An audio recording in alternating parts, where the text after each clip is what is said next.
स्वागत छ आदरणीय दर्शकवृन्द। पर्यटनसँग सम्बन्धित कुराकानीमा आधारित साप्ताहिक कार्यक्रम गन्तव्य नेपालमा म प्रदीप चापागाईको। सरकारले स्वास्थ्य सुरक्षा मापदण्ड अपनाई भदौ 1 गतेदेखि आन्तरिक र बाह्य उडान सुचारू गर्ने निर्णय गरेपछि विमानस्थल व्यवस्थापन आन्तरिक तयारीमा जुटेको छ। भदौ 1 गतेदेखि दैनिक 15वटासम्म अन्तर्राष्ट्रिय र 30 देखि 40 वटासम्म आन्तरिक उडान गर्ने गरी त्रिभुवन अन्तर्राष्ट्रिय विमानस्थलले तयारी गरेको छ। कोभिड-19 सङ्क्रमणको जोखिमलाई हेरेर विमानस्थलमा डिपार्चर र अराइभलका लागि सामान्य अवस्थामा भन्दा केही बढी समय लाग्ने भएकाले सीमित उडानबाट विमानस्थललाई सुचारू गर्न लागि विमानस्थलले जनाएको छ। यिनै विषयवस्तुमा केन्द्रित रहेर कुराकानी गर्न विमानस्थलका प्रमुख देवेन्द्र केसीलाई आज हामीले हाम्रो कार्यक्रममा अतिथिका रूपमा निम्त्याएका छौँ। देवेन्द्र सर, यहाँलाई नेपाल टेलिभिजनको स्टुडियोमा स्वागत छ। Thank you sir.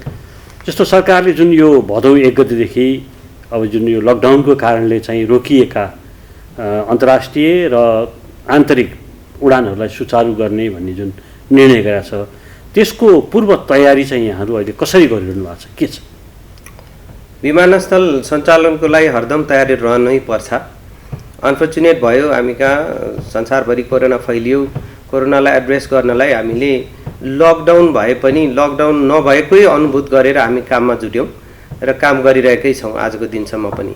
र हिजोको दिनसम्मको यदि मुभमेन्ट डाटा हजुरहरूले हेरिबक्स्यो भने हामी कहाँ 32,000 जति नेपाली दाजुभाइ दिदीबहिनीहरू विदेशबाट आइपुग्नुभयो लकडाउन अवधिभित्र र 17,000 जति नेपाली प्लस विदेशीहरू यात्रा बाहिर गर्नुभयो। त्यस्तै ती अनुपातमा त्यसरी कार्गोहरू आयो। कार्गोमा विशेषतः मेडिकल कार्गो नै थियो देशको आवश्यकता अनुसार। 7 लाख जति केजी कार्गो आयो, 6 लाख जति केजी कार्गो गयो। त्यस अर्थमा हामी खाली बसेका छैनौँ। अब अहिले यो सरकारले जे निर्देश गर्छ, आदेश गर्छ, त्यसको पूर्ण पालना गर्नको लागि हामी एकदम अहोरात्र जुटेको अवस्था हो। रेगुलर मिटिङ गरिरहेका छौँ। त्यो रेगुलर मिटिङ गर्ने क्रममा चाहिँ नि अन्तर्राष्ट्रिय मूल्य मान्यता के हुन्, राष्ट्रिय मूल्य मान्यता के हो, एयरपोर्टको लिमिटेसन के हो, साना एयरपोर्टले के गर्न सक्छन् होला, ठुला एयरपोर्टमा ठुलो भनेको सिङ्गो एउटा अन्तर्राष्ट्रिय विमानस्थल र हाम्रा 6वटा चाहिँ नि हब एयरपोर्टहरू भनेका छौँ हामीले। ती विमानस्थलहरूलाई सञ्चालन गर्नको लागि अन्तर्राष्ट्रिय मूल्य मान्यता बमोजिम हामीले लकडाउन सुरु भएदेखि नै WHO आइकेओ भन्छ हाम्रो अन्तर्राष्ट्रिय सङ्गठन, अन्तर्राष्ट्रिय नागरिक उड्डयन सङ्गठन, त्यसपछि आयटा भनेर एयरलाइन्ससँग सम्बद्ध छ। यो 3वटाहरूको अधीनमा रहेर विशेषतः यो स्वास्थ्यसँग सम्बन्धित कोभिड-19 भएकोले स्वास्थ्य मन्त्रालयले WHO मार्फत चाहिँ नि आफ्नो एउटा निर्देशिका जारी गर्यो।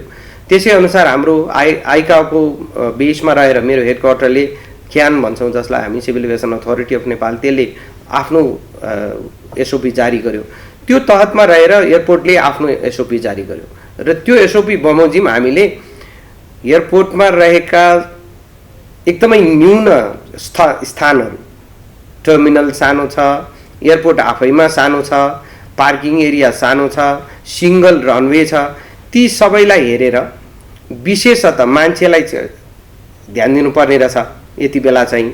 सो मानिस प्रत्येक व्यक्ति, यात्रु मात्रै होइन, सबैले मास्क नलाइकन विमानस्थल प्रवेश गर्न निषेध गरिएको छ।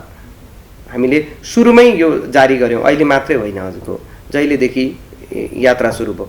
र चाइनाको वुहानबाट फर्स्ट टाइम नेपालीहरू ल्याउँदाखेरि होइन एकदमै सरकारले ठुलो तयारीमा जुटेर सामान्य प्रधानमन्त्रीको निर्देशन, हायर अथोरिटिजहरूको निर्देशन बमोजिम हामी चाहिँ एकदम जुट्यौँ र त्यसलाई सफलतापूर्वक हामीले त्यो सम्पन्न गरेपछि एउटा लेसन लर्न के भयो भने अब चाहिँ हामी यो धेरै फ्लाइट अपरेट गर्न सक्दैनौँ होइन भन्ने हिसाबमा चाहिँ सरकारले जति जति बेला आवश्यकता बमोजिम यति अहिले CCMC गठन भएको छ, उहाँहरूले आदेश गरे बमोजिम हामीसँग भएका साधन स्रोतलाई हामीले सोसल डिस्टेन्सिङ गर्नको लागि हिँड्ने बाटोमा मात्रै नभएर त्यहाँ बस्ने कुर्सीहरूमा त्यति मात्रै नभएर विमानस्थल प्रवेश गर्नु पूर्व गाडीमा आउनु, जुन बसमा आउनुहुन्छ त्यसलाई हामीले हाम्रो निर्देशिका बमोजिम 50% मात्रै यात्रु लैजानुस्, 50% मात्रै ल्याउनुस् भनेका छौँ। त्यस्तै विमानस्थलभित्र जब यात्रु बस्नुहुन्छ त्यहाँ जाने यात्रुहरूलाई चाहिँ बसमा 40% मात्रै हामीले यात्रु आउने अथवा जाने गरेका छौँ डिस्टेन्स मेन्टेन गर्नकै लागि। सो अब सँगसँगै काम गर्ने जति व्यक्तिहरू हुनुहुन्छ, हामी जति छौँ त्यहाँ काम गर्ने, 4 महिनादेखि त हामी कोभिडसँग लडिरहेका छौँ, हामी डाक्टर होइनौँ, तर रेगुलर त्यहाँ काम गरिरहेका छौँ। त्यहाँ काम गर्दाखेरि स्वास्थ्य मन्त्रालयले खटाएको डाक्टर साहबहरू हुनुहुन्छ अथवा मेडिकल पर्सनलहरू हुनुहुन्छ, हामीसँग सिक्युरिटीहरू हुनुहुन्छ। अहिले आर्मीले पनि यो उसमा अत्यन्तै ठुलो सहयोग गर्नुभएको छ, सिसिएमसी फोकल भएर काम गरिरहेको छ। उहाँहरूसँग अत्यन्त नजिक रहेर एयरलाइन्स फर्स्ट एयरलाइन्स हो, हामीले थाहा पायौँ, पाइलटहरूलाई पनि त्यहाँ यसरी ल भयो र अहिले निको भइसक्यो भन्ने सुन्यौँ, एकदम खुसी लाग्यो हामीलाई होइन। र ती क्रुहरू त उहाँहरूले पिपिई नै लगाउनुहुन्छ, मान्छेसँग कन्ट्याक्ट हुने हरेक सिक्युरिटी एजेन्सीहरू जति हुनुहुन्छ उहाँहरूले पिपिई नै लगाएर काम गर्ने गरिएको छ। सेनिटाइजर रेगुलर गर्ने गरिएको छ। हामीले हाम्रो अवस्थालाई हेरेर डोमेस्टिक तथा इन्टरनेसनल दुवैमा सेनिटाइजरको व्यवस्था गरेका छौँ। टोइलेट बाथरुमहरूमा चाहिँ नि सकेसम्म पानी साबुन कति सकिन्छ त्यो गरेका छौँ। त्यहाँ काम गर्ने प्रत्येक कर्मचारी तथा यात्रु सबै सुरक्षित हुन् भन्ने हिसाबले हामीले काम गऱ्यौँ र आजको दिनसम्म आइपुग्दाखेरि यो सफल अपरेसन गरेका छौँ। जस्तो अघि सरले पनि भन्नुभयो, हाम्रो चाहिँ अब एकमात्र अन्तर्राष्ट्रिय विमानस्थल केही हदसम्म सानो पनि छ, अब त्यसैबाट हामीले अपरेट गर्नुपर्ने छ। झन् अहिले यो कोभिडको कारणले चाहिँ जस्तो हामीले यो फिजिकल डिस्टेन्सिङ जुन कायम गर्नुपर्छ, त्यसले गर्दाखेरि जस्तो 1 गतेदेखि जुन सरकारले अब खोल्ने भनेको छ, त्यसमा हामी कतिवटा चाहिँ फ्लाइट अपरेट गर्न सक्छौँ जस्तो लाग्छ? यहाँहरूको तयारी चाहिँ के छ अहिले, यहाँले के गर्नुभयो त्यसमा? अहिले हजुरले सोध्नुभए अनुसार मेरो आकलन चाहिँ के हो भने, अहिले हामीले जुन हिसाबले यो रिपार्टेसन फ्लाइट भनेर गरिरहेका छौँ त्यो गर्न हामी सक्षम गरिरहेका छौँ। भलै कहिलेकाहीँ फ्लाइटहरूको वेदरको कारणले, टेक्निकल कारणले एकैचोटि पर्दाखेरि गाह्रो हुन्छ। इमिग्रेसनमा नि एकैचोटि आयो, डक्टरको टिममा एकैचोटि आयो, त्यो कस्टममा आउँदा गाह्रो हुन्छ होइन, डिस्टेन्स मेन्टेन गर्नै पर्ने कारणले। सँगसँगै अहिले त अब हाम्रा जहाजहरू त मेजर हाम्रा 2टा एयरलाइन्स हुन् इन्टरनेसनलमा चाहिँ, हिमालय र नेपाल एयरलाइन्स। उहाँहरूको हिमालयको 5वटा, नेपाल एयरलाइन्सको 4वटा जहाजहरू, 9वटा त भइसक्यो। हामीसँग भएको बे टोटल 9वटा, अहिले हामी थपेर 11वटा बनाएका छौँ बे चाहिँ पार्किङ एरिया, र रिमोट पार्किङ भनेर हामीले त्यहाँ 4वटासम्म राख्न सक्ने छ। सो हाम्रो टोटल अब इन्टरनेसनलको क्यापासिटी, पार्किङ क्यापासिटी 15वटा हुन्छ। तर पारिपट्टि राखेको ठाउँमा पुरानो रोयल नेपालकै जहाजहरूले भरिरहेछ 2टा, अनि बाँकी रहेकोमा सञ्चालनमा नरहेको डोमेस्टिक एयरलाइन्सहरूले राख्नु भएको छ। र यता हाम्रो जुन रेगुलर सञ्चालनमा रहेको एप्रोन भन्छौँ हामी उसको पार्किङ एरियालाई, त्यो पार्किङ एरियामा पनि यदि उहाँहरू उड्नु भएन भने हामीसँग ठाउँ हुँदैन क्या। त्यसकारण पनि उहाँहरू यो रेगुलर जहाज उडेन भनेदेखि त पहिलो त कमाइ नै नहुने भयो, दोस्रो कुरो एरिया खाली हुने भएन क्या। हाम्रो साँगुरोपनको पीडा त्यो एउटा हो क्या उसको। अब हामी 2टा बे थपेकोले अब त्यसबाट केही हदसम्म त्यो समस्याबाट पार हुन्छौँ। तर हामी के चाहिँ भन्न सक्छौँ भने, हाम्रो एक्सपिरियन्सले चाहिँ अझै हामी कन्टिन्युअस यो चाहिँ मिटिङमै छौँ होइन हजुर। हेडक्वार्टरले अथवा नेपाल सरकारले जे निर्देशन दिन्छ, हाम्रो रिमेनिङ हाम्रो विदिन द फ्रेमवर्क कसरी हामी सञ्चालन गर्न सक्छौँ भनेर हाम्रो मेजर चाहिँ नि एयरलाइन अपरेटर कमिटी भनेर इन्टरनेसनलको छ हजुर, र आवन भनेर airline operator committee of Nepal भनेर चाहिँ नि डोमेस्टिकहरूको छ। उहाँहरूसँग कन्टिन्युअस कन्ट्याक्टमा छौँ। उहाँहरूले पनि आफ्नो एसओपी बनाउनु भएको छ, हाम्रो एसओपीसँग इनलाइन हुने गरेर होइन। जहाजभित्र पसिसकेपछि सुरक्षित त उत्तिकै हुनु पर्यो भन्दा डोमेस्टिकमा हामीले चाहिँ नि 30 देखि 40 गर्न सक्छौँ कि मात्रै भनेको हजुर। यो एक्सपिरियन्सले बताउने कुरा। डोमेस्टिक त हामीले अहिले सञ्चालन गरेका छैनौँ, खालि यो रेस्क्यु मात्रै गरेका छौँ, निलै भएको होइन। डोमेस्टिक पनि उडिरहेका फ्लाइटहरू अलिअलि भइरहेछ र हेलिकप्टरहरू पनि उडिरहनु भएको छ। यो सबैलाई सँगसँगै लैजानुपर्ने हुन्छ र सरकारले निर्णय गरे बमोजिम हामीले भइरहेका फ्रेमवर्कहरूलाई हेर्दाखेरि त्यो कन्टिन्युअस एक्सर्साइज भइरहेछ। हिजो पनि मिटिङ थियो, अस्ति पनि मिटिङ थियो, आज पनि भइरहेछ। त्यो मिटिङले हामी निर्केउल गर्छौँ। हाम्रो स्लट कमिटी पनि छ, कति गर्न सक्छौँ हामी म्याक्सिमम गर्न चाहन्छौँ, तर सुरक्षालाई पटक्कै आँच नआउने गरी। पहिलो कुरा सुरक्षा थ्रेट हो हजुरको अहिलेको सेफ्टी होइन, स्वस्थ हुनु पर्यो आउने। अब यति बेला हामीले चाहिँ नि रिपार्टेसन फ्लाइट भनेर सम्पूर्ण चाहिँ नि परराष्ट्र मन्त्रालय मार्फत संसारभरिका जति हाम्रो एम्बेसीजहरू छन् उहाँहरूसँग कन्ट्याक्ट गरेर गरिएको अवस्था हो हजुर। भोलिको दिनमा पनि यो अवस्था कायमै रहन्छ, किनभने कोभिड कतै गएकै छैन, सँगसँगै छ। सो कोभिडलाई एड्रेस गर्नुपर्ने कारणले गर्दा अहिलेलाई जबसम्म कोभिड संसारबाट हराएर जाँदैन ती प्रावधानहरू पुरा गर्नुपर्ने भएकोले हामीले फ्लाइट चाहिँ मिनिमम रूपमै गर्नुपर्ने सुरुमा र बिस्तारै राम्रो अवस्था हुँदै गयो भने बढाउँदै जाने होइन, झन् अवस्था भयावह भयो भने त घटाउनु पनि पर्ने हुनसक्छ। जस्तो हाम्रो रेगुलर टाइममा चाहिँ हामी कतिवटा इन्टरनेसनल फ्लाइट गरिरहेको थियौँ र डोमेस्टिक चाहिँ कतिवटा गरिरहेको थियौँ? यस्तो हजुर, हाम्रो मुभमेन्ट भन्छ हाम्रो अराइभल डिपार्चर दुइटै गरेर डोमेस्टिकमा चाहिँ नि 250 र इन्टरनेसनलमा 50-60 भनेको 100 मुभमेन्ट गरिरहन्थ्यौँ हामी दिनको म्याक्सिमम होइन। अब अहिले त हामी यो जुन CCMCले कन्ट्रोल गरिरहेछ, त्यहाँबाट यात्रुहरू झर्नुहुन्छ, त्यसपछि आर्मीले एकदमै राम्रोसँग त्यहाँ सिक्युरिटी भनेर प्रहरी पनि लागिरहेछ, एयरलाइन्सहरू पनि हुनुहुन्छ, उहाँहरूले बसमा ल्याइसकेपछि त्यहाँ मास्क समेत वितरण गरिरहेछौँ, जसले लगाएर आउनु भएको छैन हामीले यात्रुहरूले। अनि अराइभलको कुरा गर्दैछु म, अनि उहाँहरू आइसकेपछि त्यहाँ अब स्वास्थ्यमा त लाइन बस्नु पऱ्यो, अर्को आफ्नो सर्टिफिकेट देखाउनु पऱ्यो। भोलि आउने यात्रुलाई पनि मेरो as a general manager of TIA विनम्र आग्रह के हो भने, यो नेपाल टेलिभिजन मार्फत यो चाहिँ नि सूचना जाओस् सबैमा, मेरो विनम्र आग्रह के हो भने सबैजनाले त्यो टेस्ट गरेर हामी सुरक्षित छौँ भनेर आइदिनुहोस्, ताकि हामीलाई पनि त्यो नहोस्, र यहाँबाट जाने व्यक्तिहरू पनि टेस्ट गरेर मात्रै गइदिनुहोस्। किनभने म बिरामी भयो भने मैले अरूलाई सार्ने सम्भावना त रहेछ भने ती सबै यात्रुहरू त्यही अवस्थामा आइदिन र त्यही अवस्था मेन्टेन गरिदिन नेपाल सरकारसँग एकदम म विनम्र आग्रह गर्छु।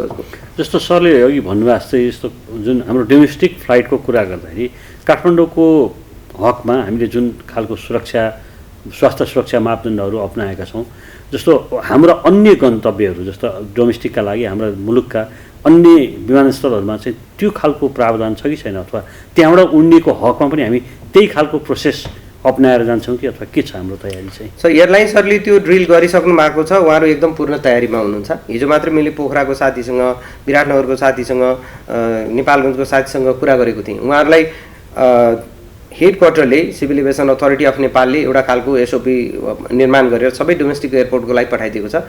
त्यो अनुसार उहाँहरूको उपलब्ध साधन स्रोत लिएर त्यहाँको स्वास्थ्यसँग सम्बद्ध निकाय, सुरक्षासँग सम्बद्ध निकाय, सिडिओ साहबहरू, त्यहाँको सुरक्षा एजेन्सीहरूसँग कोअर्डिनेट गरेर उहाँहरू त्यो तयारीमा छौँ भन्नुभएको छ। जस्तो अघि सरले भन्नुभयो, जस्तो यो कोभिडको कारणले गर्दाखेरि जुन सेनिटाइजर, मास्क, त्यसको कस्ट चाहिँ एक्स्ट्रा आयो, कतै त्यसले चाहिँ फेरि यो पेसेन्जरको टिकटमा चाहिँ बर्डन हुन्छ कि के छ कि यहाँको यस्तो मिटिङहरूमा चाहिँ के कुरा भयो होला? थ्याङ्क यू, कस्तो मिठो यो प्रश्नको लागि धन्यवाद। एक थोपा पनि हामीले त्यो बर्डन आफै सचेत हुनुहुन्छ, आफै मास्क लगाएर आउनुहुन्छ, सेनिटाइजर पकेटमा राख्नुहुन्छ, एकदम स्वागत छ।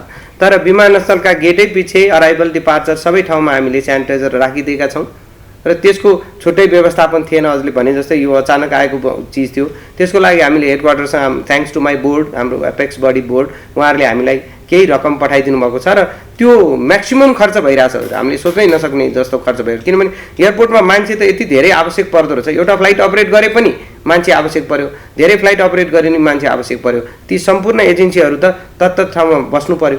त्यसकारण हामीले त्यसमा चाहिँ यात्रुलाई बर्डन दिएका छैनौँ। जस्तो यो हामी चाहिँ त्रिभुवन अन्तर्राष्ट्रिय विमानस्थलको चाहिँ स्तरोन्नतिका लागि पनि काम गरिरहेका थियौँ, त्यो चाहिँ कुन चरणमा पुग्यो सर? अहिले के छ अब त्यो? यो चाहिँ स्तरोन्नति भनेर एउटा त्यो स्तरोन्नति गर्ने नै एउटा युनिटै खडा छ त्यहाँ सिनामङ्गलमा, ATCEP भन्ने युनिट छ, जसले यसपटक चाहिँ हाम्रो एयरपोर्टको धेरै वर्षदेखि बनेको धावन मार्गलाई फेरि पुनर्निर्माण गर्यो। अनि त्यो धावन मार्ग अलिकति 300 मिटर जति थप्नुपर्ने भने अन्तर्राष्ट्रिय मान्यता ICAO ले हामीलाई पटक पटक चाहिँ अन्टर गरिरहेको अवस्थामा हामीले त्यसलाई चाहिँ बढाउन सक्षम भयौँ। कोभिडले पीडित भइरहेको बेलामा, त्यो जहाज नभएको बेलामा हामीले त्यो 300 मिटर बढाउन सफल भयौँ। 10 वर्षदेखि त्यो काम गर्न खोजिएको थियो, कुनै पनि दिन विमान रोक्न नसक्ने हाम्रो कारणले हामीले चाहिँ नि त्यो बनाउन नसकेको। यसपटक चाहिँ नि ATCEP प्रोजेक्टले त्यो काम गर्यो, एउटा सफल भएको काम। त्यस्तै लाइटिङका प्रोग्रामहरू राम्रोसँग भइरहेका छन्। अहिले विमानस्थल उज्यालो भएको छ। हाम्रो विमानस्थलको ल्यान्डस्केपिङ एकदम अप्ठ्यारो छ क्या। त्यो ल्यान्डस्केपिङ एकदमै प्लेन हिसाबले नमिलेको हुनाले जतासुकै त्यो प्रयोग गर्न नसकिने जमिनहरू धेरै छ, किनभने यो एकै दिन बनेको विमानस्थल होइन। 6000 फिटको धावन मार्गबाट 8000 फिट, 8000बाट 10000 फिट गर्दै अहिले हैन, अहिले चाहिँ नि 3 किलोमिटरमा थपेर चाहिँ 300 मिटर अरू थप्दाखेरि वरिपरि यो अप्स एन्ड डाउन धेरै भएकोले त्यो ठाउँहरू बिना प्रयोगको जमिनहरू धेरै छ। ती एरियाहरूलाई मिलाउन एउटा बाँकी छ। अन्यथा चाहिँ नि अब प्रोजेक्टले त्यही काम गरिरहेछ र अहिले एउटा स्टेराइल हल बन्यो, जसलाई हामी बोर्डिङ हल भन्छौँ। यात्रु चेक इन सिक्युरिटी सुरक्षा जाँच अन्तिम बिन्दु चेक जाँच गरिसकेपछि जहाज कुर्ने ठाउँ, त्यो ठाउँ चाहिँ नि 1200 अटाउने भनेर उहाँहरूले अहिले बनाइदिनु भएको छ। अगाडिपट्टि भएको अहिले हजुरहरू एयरपोर्ट आउनुभयो भने अलिकति फरक संरचना देखिन्छ। अगाडिको स्ट्रायल हलहरू त्यो वाकवेहरू भत्काइसक्यौँ हामीले होइन, र अलिकति त्यो सम्म पार्न बाँकी छ। सँगसँगै ब्यागेज बेल्टहरू पुगेन, मान्छे जहिले पनि ब्यागेज समयमा आएन भनेर गाली गर्नुहुन्छ होइन, किनभने हामीसँग बेल्टै थोरै छन्। अब अहिले चाहिँ 2टा बेल्ट थप्न लागेको छ, त्यसको चाहिँ बिल्डिङ चाहिँ नि लगभग स्ट्रक्चर बनिसकेको छ। बेल्ट फेरि यहाँ बन्दैन, ब्यागेज बेल्ट बाहिर चाहिँ नि ल्याउनु पर्ने, कोभिडले रोकिएको छ। अब त्यो आएपछि यो आर्थिक वर्षमा डेफिनेटली त्यो पनि जोडिन्छ। र सँगसँगै अहिले हाम्रो एउटा दुःखद पक्ष एयरपोर्टको भनेको हजुरको रनवे प्यारलल 2टा रनवे नहुनु अथवा 3टा नहुनु त यसै पीडा भइहाल्यो, हामीसँग एउटा मात्रै छ। त्यो भएको जमिनमा त्यो सम्भवै छैन, कुनै पनि कोणबाट सम्भव छैन। अब बाँकी रह्यो त्यहाँ ट्याक्सीवे भन्छ हजुर, रनवेबाट चाहिँ नि जोडी नआउने, त्यो ट्याक्सीवे चाहिँ एन्ड टु एन्ड नजोडिएको कारणले, रनवेको 02 र 20 रनवे भन्छौँ हामी, नजोडिएको कारणले हाम्रो समय खेर गइरहेछ जहाजको। फेरि विमान चाहिँ नि रनवेभित्र छिर्छ अनि फेरि फर्केर आएर ब्याकट्र्याक गर्ने भन्छ, अनि उड्दाखेरि 2-3 मिनट एउटा जहाजले किल गरिरहेछ। त्यो समय बचाउनको लागि पनि एन्ड टु एन्ड प्यारलल ट्याक्सीवे बनाउनलाई अहिले प्रोजेक्टले त्यो अवार्ड गरिसकेको छ। सँगसँगै डोमेस्टिकमा कहिलेकाहीँ हजुरहरू जानुभयो भने यति धेरै जहाजहरू छन् कि त्यहाँ हेर्दाखेरि चाहिँ नि मिलेको जस्तो देखिँदैन होइन। त्यसको लागि पनि यसपटक फेरि पार्किङ लट थप्नको लागि फेरि अब त्यो चाहिँ भनेको नर्थतिर बागमती जता बगेकी छिन् त्यतातिर, अब त्यहाँ चाहिँ जमिन यति तल भाँसिएको छ कि हजुरको अब त्यसलाई उठाउनै 22 मिटर पुर्नु पर्ने हजुर। सो द्याट टेक्स टाइम क्या हजुर। त्यो प्रोजेक्ट पनि मोस्ट प्रोबेबली अवार्डको चरणमा छ, प्रोजेक्टले नै गर्छ। यो चाहिँ हामी इन्टरनल मेन्टेनेन्सका कुराहरू, सामान्य कुराहरू विमानस्थल कार्यालयले, त्यहाँ पनि सिभिल इन्जिनियरिङ डिभिजन छ, उसले गर्दछ हजुरको। बाँकी चाहिँ यो प्रोजेक्टले गर्छ।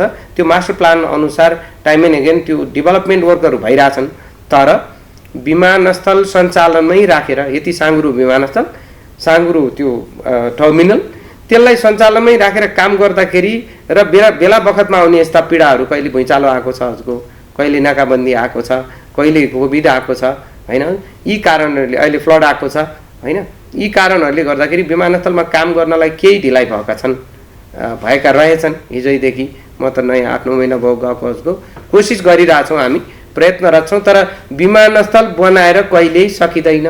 Airport is a never ending project. जस्तो हामीले यो त्रिभुवन अन्तर्राष्ट्रिय विमानस्थललाई चाहिँ बुटिक एयरपोर्टको रूपमा विकास गर्ने भनेर पनि के अगाडि चाहिँ निर्णय गरेका थियौँ, त्यो चाहिँ कहाँ पुग्यो सर, अहिले के छ? यो म जानु पूर्वदेखि नै सुरु भएको कुरा हो। बुटिक हाम्रो मनभित्र हुनुपर्छ जस्तो लाग्छ मलाई चाहिँ। हामी बुटिक छौँ वास्तवमा, नेपाल बुटिक हो, र यो बुटिकपन जति एक्सप्लोर गर्न सक्यो त्यति विदेशी आउँछन् सम्भवतः। र त्यो विमानस्थल सुरुमा बन्दाखेरि थोरै फ्लाइटहरू गर्ने, जम्मा 750 यात्रु प्रति घन्टा सञ्चालन गर्नको लागि बनाइएको त्यो चाहिँ नि जुन टर्मिनल एरिया थियो, त्यसलाई चाहिँ नि अब थप्दै त्यो बरु सुन्दरताको रूपमा हामी कतै नराम्रो त बनाउँदैनौँ भन्ने डर लागिरहेछ मलाई होइन। हाम्रो पनबाट कतै फरक त हुँदैन भन्नेमा गइरहेछौँ। त्यसमा चाहिँ नि यो चाहिँ नेपाल सरकारको विशेषतः सम्माननीय प्रधानमन्त्रीज्यूले चाहिँ नि एकदमै सदिच्छा राखिबसेको कि यो एयरपोर्टलाई सुन्दर बनाउनुपर्छ है भन्ने हिसाबमा त्यहाँ अघिल्लो मेरो साथीहरूले, सरहरूले त्यहाँ केही सामानहरू राखिसक्नु भएको छ होइन। अब अहिले बाँकी रहेको के थियो भन्छेला भने अप्ठ्यारो परेको अहिले हामीलाई बेला बेलामा गाली पनि खाइरहेछौँ। अस्ति प्रधानमन्त्री कार्यालयबाट अनुगमन आउनु भएको थियो, यो कारणले ढिलाइ हुनु गएको भनेर हामीले क्षमा माग्यौँ र ती कामहरू अहिले सञ्चालनमा छन्। किन सञ्चालन हुन सके भने लकडाउनको कारण सञ्चालन हुन सके, तर त्यही बेलामा मान्छे त थिएन हजुरको, काम गर्ने व्यक्ति त थिएनन्, कामदार। तर त्यो काम गर्न सुरु गर्दाखेरि अहिले चाहिँ एउटा क्यानोपी भन्ने छ, यो सामान्य हिसाबमा टिनको पाली हाल्न खोजेको हजुरको त्यो यात्रु सुविधाको लागि डिपार्चर जुन टर्मिनल छ त्यसको अगाडिपट्टि वेटिङ गर्ने हाम्रो त ठाउँ छैन हजुरको, त्यो बनाउन खोजेको। अब त्यहाँ खन्नुपर्ने, त्यहाँको संरचनाहरू सार्नुपर्ने, रोड सार्नुपर्ने गर्दाखेरि हामीले भिजिट नेपाल 2020 मनाउँदै थियौँ। त्यो बेलामा खनेर राख्यो भने त मेरो गति त राम्रो हुने भएन भनेर त्यसलाई थाती राखेको। अहिले त्यो खनेर काम गर्दैछ सिभिल इन्जिनियरिङले, र भित्र विमानस्थललाई कसरी सुन्दर बनाउन सकिन्छ त्यो भएको संरचनालाई अब त्यहाँ केही एक्सपर्टहरूले आएर हायर गरेर उनीहरूले बनाएको नक्सा रहेछ, त्यो अनुसार कामहरू सुरुवात भएका छन् र अस्ति त्यो अनुगमन समिति आउनुभयो प्रधानमन्त्री कार्यालयबाट, उहाँहरूले हेरेर जानुभयो, ल यो काम छिटो सक्नुहोस्, गर्दै हुनुहुँदो रहेछ, ठिक छ भन्नुभएको छ। सुन्दरता भनेको हेर्ने आँखामा पनि भर पर्छ, सफा चाहिँ हुनुपर्छ। जस्तो जुन डोमेस्टिकमा पनि बिचमा चाहिँ यो जुन ब्यागेज बेल्ट थप्ने कुरा थियो त्यो चाहिँ कहाँ पुगेछ? डोमेस्टिकको यो एकदम नडाँटी भन्दाखेरि डोमेस्टिक टर्मिनल जुन छ, त्यो जुन टर्मिनल छ त्यो आफैमा चाहिँ नि अप्ठ्यारो ठाउँमा छ। त्यो वास्तवमा मास्टर प्लान अनुसार पहिल्यै सार्नु पर्थ्यो, सारेको हुनु पर्थ्यो, त्यो सार्न सकिएको छैन, सञ्चालनमै रहँदाखेरि नै भएको कुरा हो यो, अन्यथा पनि होइन। किनभने हामी कुनै पनि दिन विमानस्थल बन्द गर्न सकेका छैनौँ। तुरुन्तै सार्नको लागि रातारात सार्न सकिँदो रहेछ, त्यो सार्नुपर्छ। अब त्यहाँ ब्यागेज बेल्ट चाहिँ नि मेरो मान्य मन्त्रीले गएर उद्घाटन गर्नु एउटा राखेका छौँ, त्यो अत्यन्त साँघुरो भएको छ। हामीले हाम्रो अपरेटर्सहरू एयरलाइन्सहरूलाई धन्यवाद दिनुपर्छ, उहाँले ठुलो लगानी गरेर ठुला ठुला जहाज पनि ल्याउनु भयो होइन, जेट इन्जिन पनि भित्रिए डोमेस्टिकमा होइन त। ती जहाजहरूलाई आवश्यक संरचना हामीले दिन सकेका छैनौँ। हामीले एउटा जहाजलाई एउटा क्याटेगोरीको जहाजलाई एड्रेस गर्ने र भनेर एयरपोर्ट बनायौँ, त्योभन्दा ठुला जहाजहरू आउनु थाल्यो। त्यसले गर्दाखेरि त्यहाँ साँघुरोपन त यसै हुने भयो। सो टर्मिनल पनि थप्दै थप्दै जाँदा यो नयाँ संरचना एकैचोटि चटक्क बनाउँदाखेरि बरु राम्रो देखिँदो रहेछ हजुर, जोड्दै जाँदाखेरि चाहिँ कता कता नमिले जस्तो, कतै पानी चुइने, कतै के हुने भइरहेछ र त्यो थप्ने हाम्रो प्लान छ होइन। It's a continuous project. जस्तो यो हामी कहाँ चाहिँ आउँदा जुन ट्राभल कस्ट भनौँ न, टिकटको कस्ट चाहिँ अलिकति हाई भयो भन्ने आरोप पहिले पनि लाग्थ्यो। त्यो हुँदाखेरि चाहिँ एयरलाइन्स अपरेटरहरूले चाहिँ नेपालमा ल्यान्डिङ पार्किङ र फ्युल कस्ट महँगो भएको कारणले चाहिँ हामी महँगो परेका हौँ भन्थे। के हो सर कि हामी कहाँ ल्यान्डिङ पार्किङ कस्ट महँगै हो त? त्यो विषयको खासमा ज्ञाता उहाँहरू नै हो, किनभने त्यसको मार उहाँहरूलाई पर्छ, तिर्नु उहाँहरूलाई पर्छ। तर मैले बुझेसम्म सिभिल एभिएसनमा 32-33 वर्ष जागिर खाएको नाताले एयर ट्राफिक कन्ट्रोलरबाट सुरु गरेर आज महाप्रबन्धकमा आइपुग्दाखेरि मैले देखेको के हो भने हजुरको संसारका नजिकैका एयरपोर्टहरूमा गएर मात्रै तुलना गरेर हेऱ्यो भने हाम्रो एयरपोर्टको मूल्य महँगो हुँदैन। एउटा कुरा महँगो छ, त्यो चाहिँ फ्युल हो, जुन चिज हाम्रो देशमा उत्पादन हुँदैन, अर्काको देशबाट ल्याउनुपर्छ होइन। हामीसँग समुद्र जोडिएको छैन, भारत नभई त्यो चिज आउँदैन, त्यसले गर्दाखेरि त्यो महँगो छ। अन्यथा चाहिँ हाम्रो ल्यान्डिङ पार्किङ यो महँगो छ भन्ने कुरामा मलाई चाहिँ विश्वास लाग्दैन। सर अब हामी लगभग कार्यक्रमको अन्त्यमा आइसकेका छौँ। म अन्तिममा जस्तो यो जुन एयरपोर्टको जुन मान्छेहरू छोड्न जान्थे त्यसलाई पनि हामी तलै नै सिफ्ट गरेका छौँ कार्यालय, त्यसको बारेमा अलिकति केही बताइदिनुहोस् न। यो एकदमै हामी त्यसरी इनह्युमेन भनौँ न हजुर, अमानुष भएको कोभिडकै कारण हो। आउने व्यक्तिहरूलाई यो नफैलियोस्, हजुरहरू मिडियालाई त नआउनु भनेर दुई हात जोडेर बिन्ती गरेका छौँ, किनभने त्यहाँ अवस्थै प्रतिकूल छ। उसको ठाउँ साँघुरो छ, मान्छे निस्कने सानो एउटा ठाउँ छ होइन, अत्यन्त सानो विमानस्थल छ। अब त्यहाँ त साटो त प्रदेशलाई लाने गरेर बसहरू ल्याएर रेडी बनाएर आर्मीले राख्नु भएको छ, त्यो नै सफिसियन्ट भइसक्यो। त्यहाँ मान्छे गएर उभिने त कतै ठाउँै छैन र ती व्यक्तिहरूलाई जो अशक्त हुनुहुन्छ अथवा बुझ्नै हुनुहुन्न त्यसलाई कन्सर्न एयरलाइन्सले नै जिम्मा लगाएका छौँ उहाँहरूले गरिदिनलाई। यात्रुहरू पहिला त यहाँहरूलाई याद होला भिजिटर डेट नै थियो हामीसँग, त्यसबाट आर्थिक अर्थोपार्जन पनि हुन्थ्यो। साँघुरो भएकै कारण यो गर्न सकिएन हजुरको। अब त्यो अहिलेको भनेको स्वास्थ्य सचेतनालाई ध्यानमा दिएर गरिएको कुरा हो, त्यसबाट कसैलाई असुविधा पर्न गएको छ भने हामी क्षमा माग्छौँ। हस् सर, यहाँको महत्त्वपूर्ण समयका लागि म यहाँलाई धन्यवाद दिन चाहन्छु। थ्याङ्क यू सर, यहाँ बोलाइदिनु भयो। अब नेपाल टेलिभिजनको यो कार्यक्रम मार्फत चाहिँ नि एयरपोर्टका दुःखे साह्रो यहाँ व्यक्त गर्न पाएँ, धन्यवाद। आदरणीय दर्शकहरू, आजका लागि हाम्रो कार्यक्रमको निर्धारित समय सकिएको छ। फेरि अर्को हप्ता हामी अर्को अतिथिका साथ उपस्थित हुनेछौँ। त्यतिन्जेलसम्म नेपाल टेलिभिजन हेर्दै रहनुहोला। नमस्कार।